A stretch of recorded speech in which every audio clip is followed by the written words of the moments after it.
Hey, it's Bianca and welcome to another witchcraft video. This is actually technically-ish a part 2 to my previous video, which is all about auras. This is going to be an exercise for developing your auditory sense. So hearing, thoughts, everything that kind of like sometimes goes in one ear and out the other. We're going to try to work on that. We are going to be doing that by listening to ourselves. So getting in touch with yourself and really trying to figure out like what goes on up here when there's a million other things going on around you.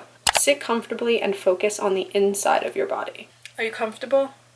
Now, I'm as comfortable as I could possibly get because it's 103 degrees outside and the vents in my room are not quite working, but we're going to deal with it. Listen to what you can hear. For instance, is your stomach rumbling? If it is it saying you are hungry or is it saying you have gas? Now, these are kind of the thoughts that are going to go through your head. I'm just going to sit in silence and listen for what I can hear.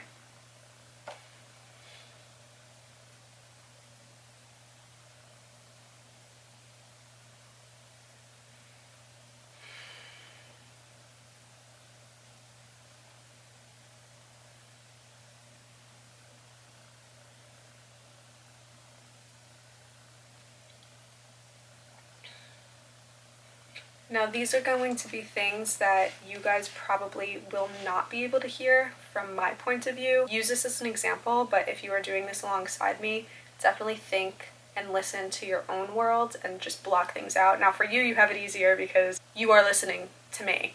Maybe you're not. And you are listening to all the things around you. For me, I'm also thinking about filming, so that's also still in the back of my mind. I mostly hear the trees outside kind of doing their little dance, and I see them too when I'm staring at them, but I hear the leaves rustling, I hear the air conditioner loudly. It's like just white noise. Me when I'm deep sighing, some chatter, not much, but some creaky noises, the toilet flushing, my sister singing, the door closing. I hear a lot. And I hear a lot because I live in an older house where the floors creak and there's movement.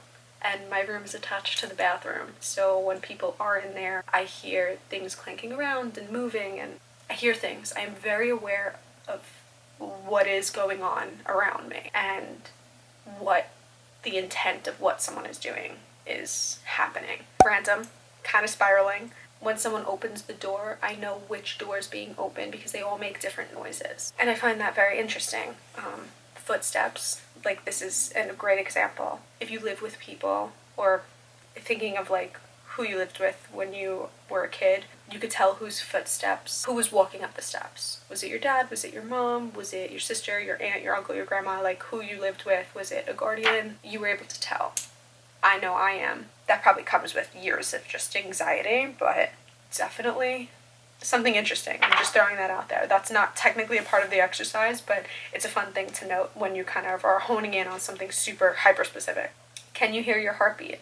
Is it regular or erratic? And what does that tell you? Not that I'm going to skip this part, but me sitting here silently, no, I do not hear my heartbeat. I don't feel it.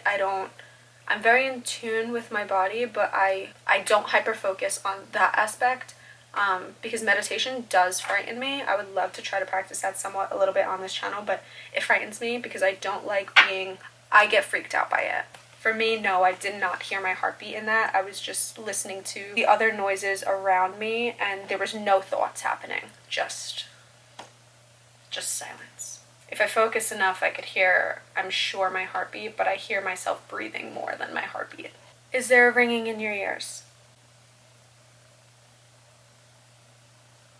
Yes, I think that there always is. It's faint, super faint, but it's there. Can you hear a high-pitched hum? Many people who naturally use their hearing more will occasionally hear a high-pitched hum. This is the hum above the normal human hearing range, and the vibrations come from a higher dimension. You can't hear it now, don't worry, it will develop with time and practice. Wow, interesting. A hum. See, but the problem with thinking about it is that now you're going to hear a hum. Did any of you hear a hum? I don't hear one, and I don't think that I will. I only hear like a very humana after a concert, which tonight I'm going to a concert. Guys, I'm going to see Sleeping with Sirens and Don Bracco tonight. I'm very excited. Now, this exercise helps you take time to notice your inner workings, and if you practice it often, you will notice more and more, allowing you to gather more information from both your own aura and the auras of others. That was quite a fun exercise. It really just kind of reminded me to sit back for a few seconds, a few minutes, and just close your damn eyes and get off your phone and shut the fuck up and listen. What does your body need? What does it want? What is it craving? What triggers it? Like me, for instance, I don't want to listen to my heartbeat, girl. I don't want to do it. It's not the worst thing in the world, but I just don't want to do it. Please let me know in the comments. I want to know if we're in tune with each other. Are you vibing with this? Do we like auras? I'm gonna cast another spell right now and make it another video. How about that? Because I'm on a roll with this, and I don't want these videos to be too long because I do want them to be like informative and exciting and have very concrete examples of how you can follow this. So please let me know if you like it broken down, or do you want these in like a really long video? If you missed the video before this, go ahead and watch it. If you missed any of my other spellcasting videos, the witchery playlist will be linked up here in the cards, or of course down in the description. Please subscribe. I'm going on my whole spiel. I'll see you in my next video. Bye.